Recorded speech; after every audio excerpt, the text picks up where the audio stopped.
The three freed Americans stopped in Geneva on the way to Germany Sunday.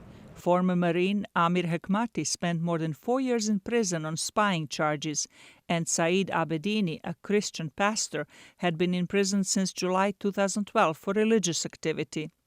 Washington Post reporter Jason Rezaian, in jail over 500 days, was convicted of spying last November. U.S. President Barack Obama hailed their release. Jason Rezaian is coming home.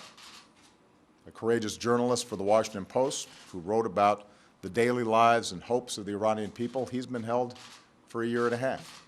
Rezaian's family in the United States was overjoyed. It's spectacular news. We're just so happy. Can't wait to see him.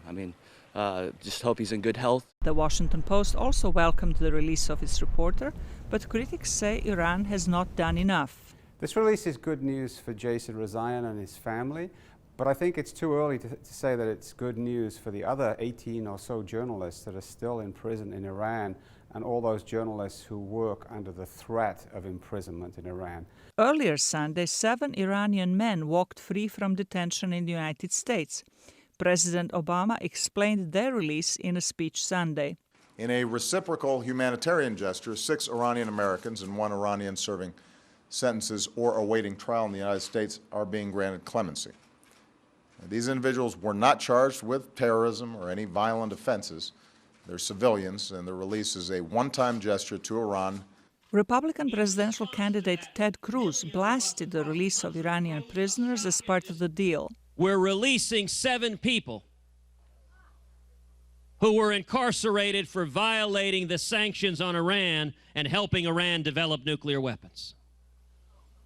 And there are another dozen or more who violated the law that we've agreed we're just not going to prosecute. But the U.S. and the Iranian presidents hailed the nuclear deal aimed at curbing Tehran's nuclear arms development in exchange for the lifting of international sanctions. But both also expressed a continued lack of trust between the two nations. In addition, the United States imposed new sanctions on Iran for its recent ballistic missile test. Zlatica, Hoke, VOA News, Washington.